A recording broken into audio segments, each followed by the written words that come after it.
जय श्री कृष्ण दोस्तों, स्वागत है आपका आज की वीडियो में। आज की वीडियो में हम सुनने जा रहे हैं पुरुषोत्तम मास की कथा का अध्याय 10। जैसा कि आप सभी जानते हैं कि पिछले अध्याय में हमने जाना द्रौपदी जी की पूर्व जन्म की कथा कि कैसे उनका विवाह न होने के कारण वे अत्यंत ही दुख में थी और एक दिन दुर्वासा ऋषि उनके आश्रम में पहुंचे तो उन्होंने अत्यंत ही महान उपाय उन्हें बताया। आज की वीडियो में हम जानेंगे कि दुर्वासा ऋषि ने द्रौपदी जी से क्या कहा।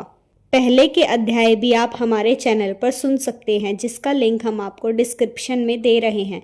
साथ ही गंगा दशहरा की कथा भी आप हमारे चैनल पर सुन सकते हैं। तो चलिए मित्रों, आज की इस कथा को शुरू करते हैं। उससे पहले कमेंट कर दीजिए जय श्री कृष्ण। अध्याय 10 की कथा के अनुसार जब उस दुखी कन्या ने महर्षि दुर्वासा ऋषि के सामने अपना दुख प्रकट किया, तब दयालु मुनि ने उसके कल्याण के लिए एक अत्यंत गुप्त और महान उपाय बताया।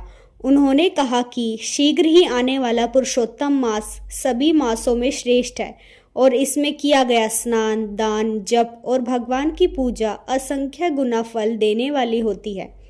उन्होंने समझाया कि इस पवित्र मास में केवल एक बार तीर्थ स्नान करने से भी उतना ही पुण्य प्राप्त होता है जितना हजारों वर्षों तक तप और गंगा स्नान करने से मिलता है। यह मास स्वयं भगवान श्री कृष्ण को अत्यंत प्रिय है और इसमें की गई भक्ति से मनुष्य की सभी मनोकामनाएं पूर्ण होती है। दुर्वासा ऋषि ने अपने जीवन का एक प्रसंग भी बताया कि किस प्रकार उन्होंने क्रोध में राजा अम्बरीश को नष्ट करने का प्रयास किया था, लेकिन भगवान के सुदर्शन चक्र से स्वयं संकट में पड़ गए। तब इस पुरुषोत्तम मास के प्रभाव से ही वे उस भयंकर संकट से बच सके थे।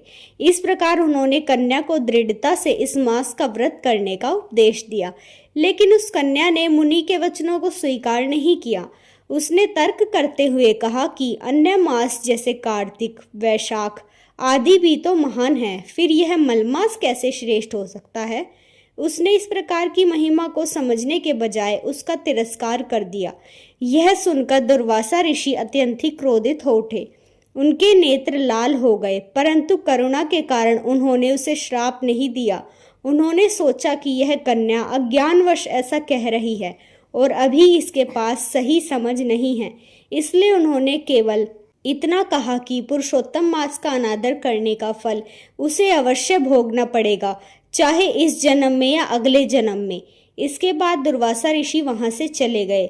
उनके जाने के बाद कन्या का तेज और सौभाग्य क्षीण होने लगा।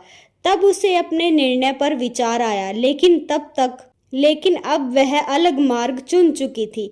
अंततः उसने निश्चय किया कि वह भगवान शिव की कठोर तपस्या करेगी, क्योंकि उसे लगा कि वही उसके दुखों का निवारण कर सकते हैं। इस प्रकार वह पुरुषोत्तम मास की महिमा को त्याग कर अपने ही मार्ग पर चल पड़ी। तो मित्रों, यह थी पुरुषोत्तम मास अधिक मास कथा का अध्याय 10।